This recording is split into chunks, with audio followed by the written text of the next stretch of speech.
Alright folks, it's a big one today, and I'm going to pull out the camera just a little bit so we can get this guy here, and oh my god, barely even fits on the screen, and here you have, oh my god, I'm going to try to do this without the camera completely obliterating itself. There you go, kind of balancing it there. And on today's episode of Show and Tell What the Hell, we have the massive Disney Store exclusive Venom. And I want to discuss this character because it's pretty big. And look at my hand here. Either I got really tiny hands or this figure is huge. I did a whole video a while ago, one take, and I decided I was shaking the camera too much. So I wanted to redo this and touch on the bad stuff regarding Venom. This figure. Not just the bad stuff, the good stuff. The bad stuff first and then the good stuff. Now, let's get the bad stuff out of the way. It is the plastic quality, not like amazing plastic quality. It's not like it's some awesome vinyl. It looks like it would eventually crack if banged too hard, right? Let's go into the articulation on the arms. They stay this wide. They kind of come in a little bit right here, but they do go up like this, but they don't actually, which this kind of makes me think that they were trying to go for that. Like, it does have that ball shape where it would kind of come in, but I think at the last minute they decided, well, this is just going to be a figure for kids, for the play value.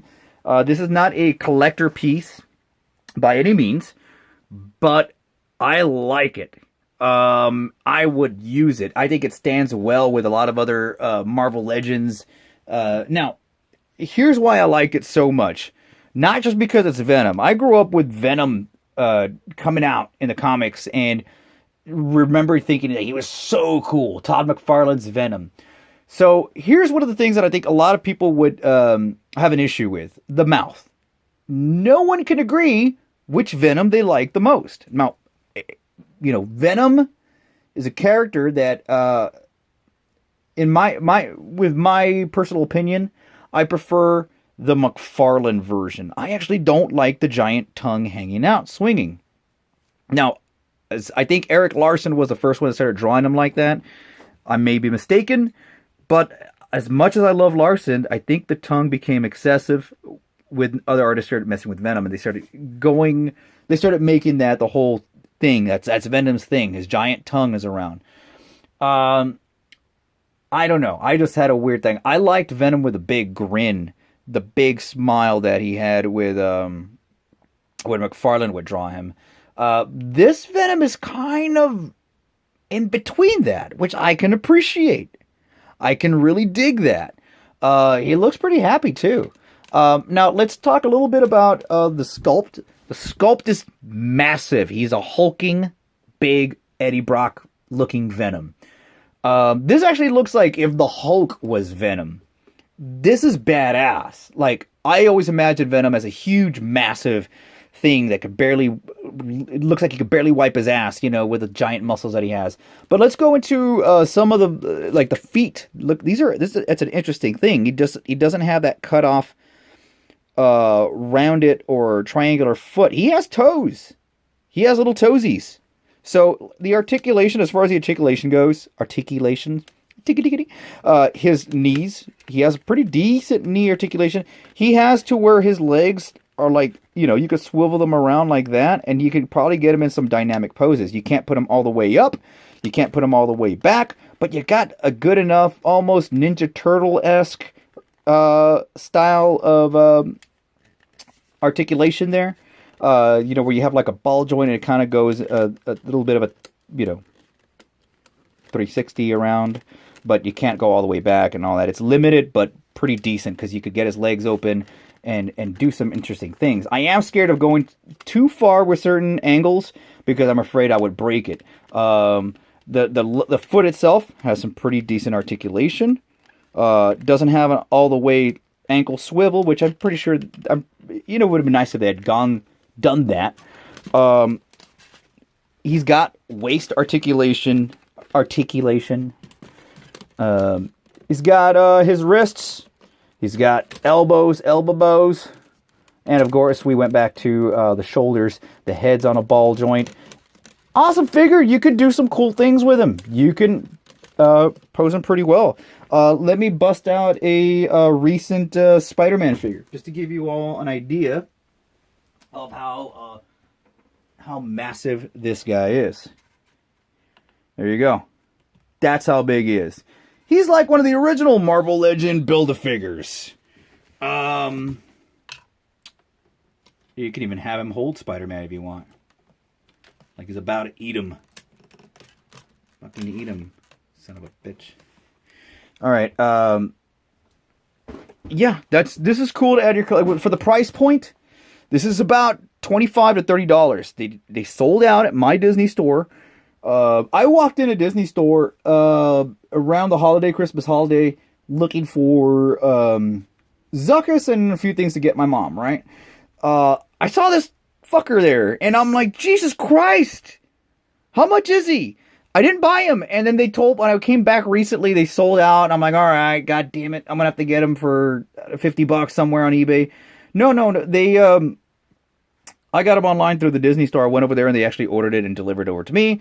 Let's go over some of the other cool features with this before I run out of time here. Let's do his voice. Let's a little voice recording here. We are Venom. We are poison to you, Spider-Man. Your destruction, Spider-Man, will bring us great happiness. We will be there, Peter, wherever you go. And whatever you do, there you are, little spider. The suit wants you. It needs you more than it needs me. We are Venom. Yeah, I mean, he goes through these phrases. I think that's some really good voice work. I like that voice for Venom. Actually, that sounds more similar to how I imagined Venom sounding before the Amazing Spider-Man cartoon on Fox Kids. He had kind of that the dual voice thing going on. The movie voice was pretty decent.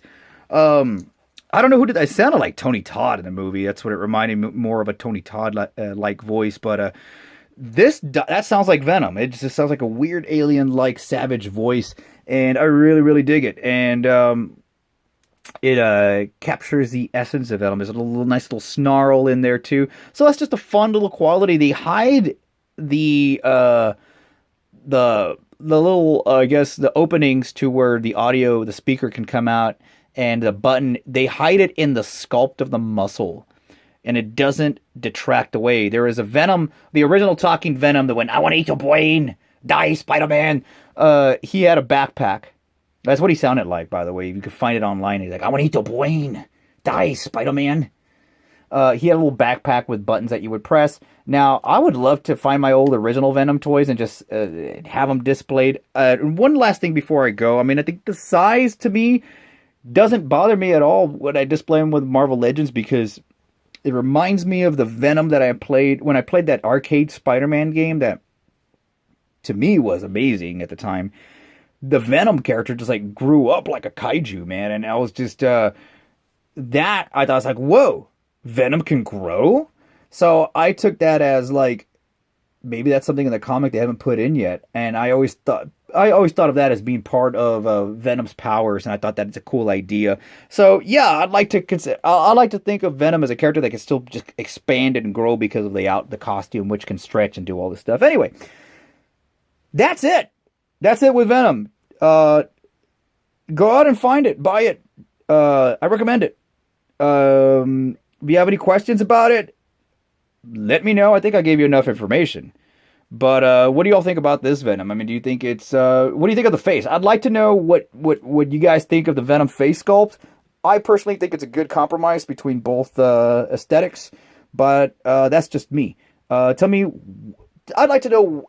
Defend the tongue thing. I'd like to know why you like the tongue so much. I know there's like a whole bunch of you out there.